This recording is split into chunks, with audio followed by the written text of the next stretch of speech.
En nuestra historia de hoy, el personaje principal que nos ocupará y al cual vamos a someter a un análisis, usa como recurso una alegoría con la que, a modo de ejemplo, crea de una manera paradójica una parábola, con la cual hace una gran representación de lo que sería, del hecho, de lo que significaría el hecho de que los gobernara para el momento el que, para efectos de este estudio que estamos realizando hoy, va a constituir nuestro segundo gran protagonista. Y es que estos dos personajes no son otros que Jotán y Abimelec, ambos hermanos.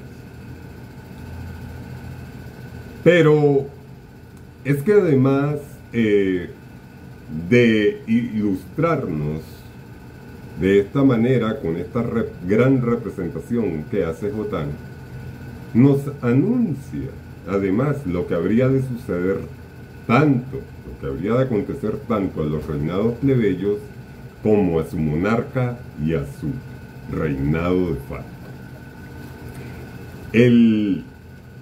El pasaje que relata los acontecimientos que involucraron a Jotán y Abimelec merecen son dignos de un serio estudio.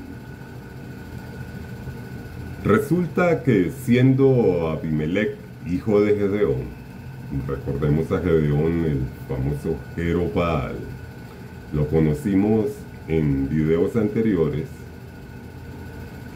tenemos que recordarlo, un antiguo juez de Israel. Le decía entonces que, siendo Abimelec hijo de Gedeón, pero no de ninguna de sus esposas, sino de la criada o concubina, sabiendo que no podría optar por la herencia o la sucesión al trono, justa y precisamente por ser hijo de la criada, conspira y mata a sus 70 hermanos, hijos de su padre. Todo solo con el único fino propósito de apoderarse de la corona. Solo Jotán el menor logra escapar escondiéndose. Y es entonces cuando, en un gran acto profético, Jotán predice, vaticina lo que habría de suceder tanto al rey como a los de Siquem, ya que fueron estos, los ciudadanos de Siquem, lo que lo hicieron rey, dado que era hijo de la criada de su padre, que como ellos era ciudadana de Siquem. Jotán, haciendo uso de palabras sabias, toma su discurso representando con una parábola la situación dada. Ubicándose en la cima del monte Gerizim, el monte Gerizim también lo conocimos anteriormente en otros videos, Samaritanos primera y segunda parte. Decíamos que fue famoso este monte por el hecho de que, por supuesto, muchos siglos posteriores al relato, a los hechos que se dan en el relato que tenemos en este momento, llegó a ubicarse en la cima de este monte el santuario o templo samaritano. Bien, les decía que Jotán, ubicándose en la cima del monte, esto por prudencia y seguridad, para mantenerse a distancia y a salvo de Abimelec. Jueces, capítulo 9, versos 7 al 21, nos dice, cito: y alzando su voz, clamó y dijo: Están hablando de Jotán. Oídme, varones de Siquem, y así os oiga Dios. Fueron una vez los árboles a elegir rey sobre sí, y dijeron al olivo, reina sobre nosotros. Mas el olivo respondió, he de dejar mi aceite con el que en mí se honra a Dios y a los hombres, para ir a ser grandes sobre los árboles. Y dijeron los árboles a la higuera, anda tú, reina sobre nosotros. Y respondió la higuera, he de dejar mi dulzura y mi buen fruto para ir a ser grandes sobre los árboles. Dijeron luego los árboles a la vid, pues ven tú, reina sobre nosotros. Y la vid les respondió, he de dejar mi mosto que hace feliz, he de dejar mi mosto que alegra a Dios y a los hombres para ir a ser grande sobre los árboles. Dijeron entonces todos los árboles a la zarza, anda tú, reina sobre nosotros. Y la zarza respondió, si en verdad me elegís por rey sobre vosotros, venid y abrigaos bajo mi sombra. Vamos a recordar esto. El personaje de la zarza en la parábola representa a Abimelech, ¿correcto? Los árboles o los cedros del Líbano, que son los árboles, representan a los ciudadanos de Siquem, ¿correcto? Entonces, recordemos lo que acabo de decir, lo que le responde la zarza a los árboles. Cuando les dice, si en verdad me elegís por rey sobre vosotros, venid, abrigaos bajo mi sombra. Tengamos eso en la memoria, porque vamos a realizar un análisis respecto a esa expresión. Bien, continúo. Entonces termina diciendo la zarza, y si no, fuego salga de la zarza que devore a los cedros del Líbano. Recordemos que los cedros del Líbano son los árboles de la parábola. Continúa Jotán diciendo, ahora pues, si con verdad y con integridad habéis procedido en hacer rey a Abimelech, y si habéis actuado bien con Jerobaal y con su casa, y si le habéis pagado conforme a la obra de sus manos, porque mi padre peleó por vosotros y expuso su vida al peligro para libraros de manos de Madián. Y vosotros os habéis levantado hoy contra la casa de mi padre y habéis matado a sus hijos, 70 varones sobre una misma piedra, y habéis procedido a ser rey sobre Siquem a Abimelech, por ser hijo de la criada de su padre, dado que es vuestro hermano. Si con verdad y con integridad habéis procedido con Jerobaal y con su casa, que gocéis de Abimelech y él goce de vosotros. Y si no, fuego salga de Abimelech, que consuma a los de Siquén y a la casa de Milo, y fuego salga de los de Siquén y de la casa de Milo que consuman a Abimelech. Y escapó Jotán y huyó, y se fue a Beer, y allí se estuvo por miedo a Abimelech. Bien, les decía que íbamos a someter a un análisis esa expresión.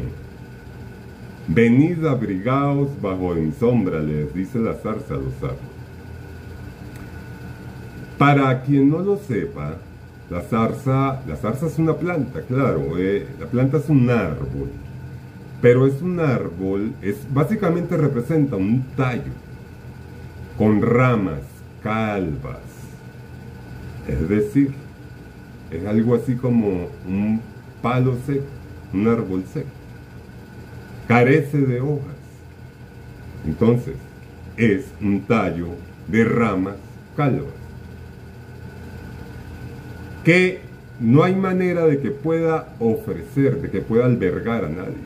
No hay manera de que pueda ofrecer refugio, sombra a nadie. Entonces vean la ironía que hace Jotán de Abimelech en la parábola. Lo está representando, además de falso y mentiroso, como un muy mal gobernante. Mal podría gobernarlos. Entonces,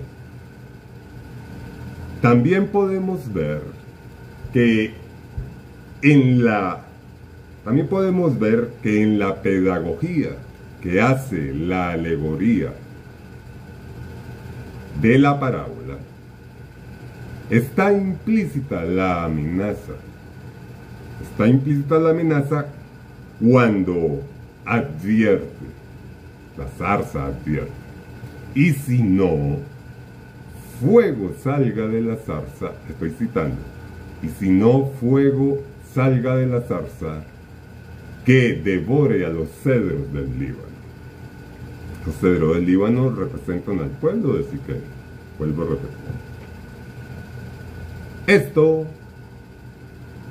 lo interpretamos de la siguiente manera. Él está haciendo referencia, el personaje que representa a Abimelech en la parábola, que es la zarza,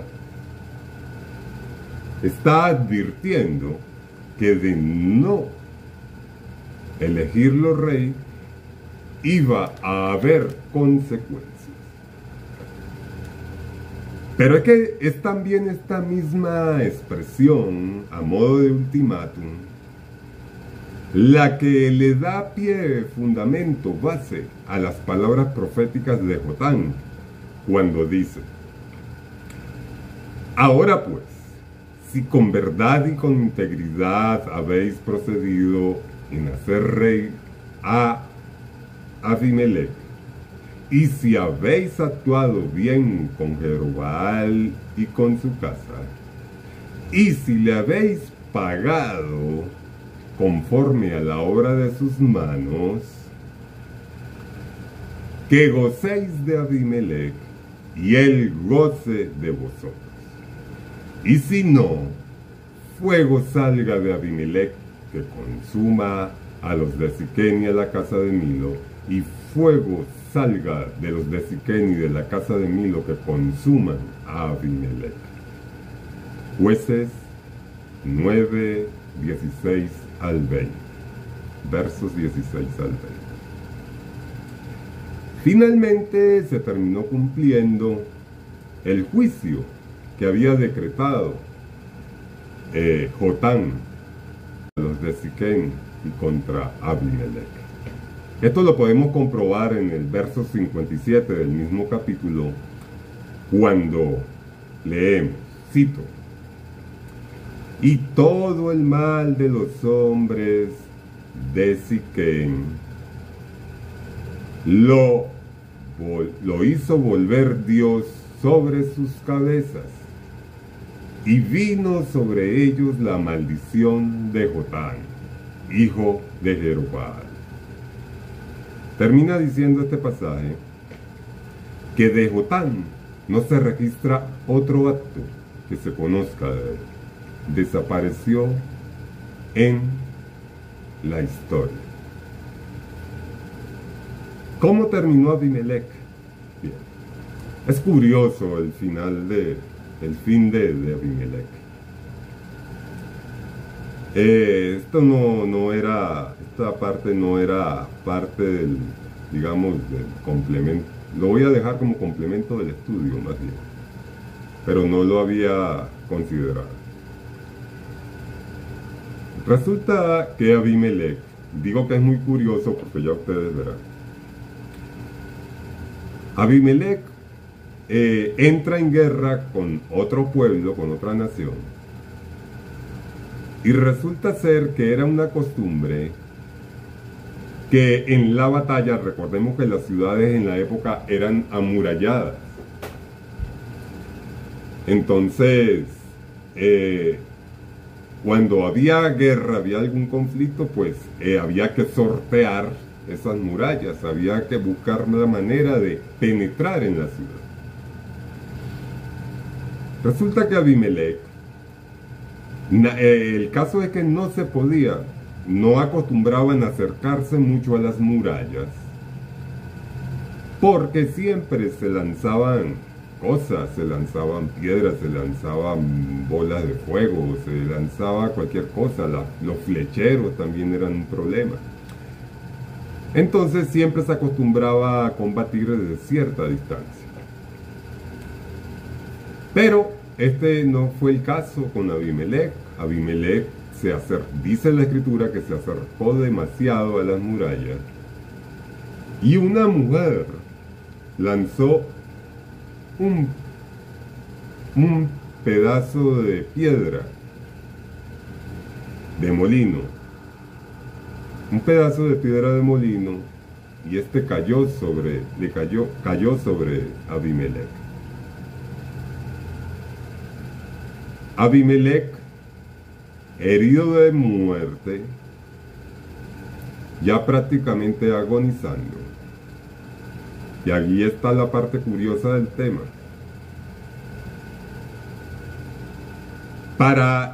A pesar de haber sido lo que fue, digo yo que había algo de honor en él, ¿no?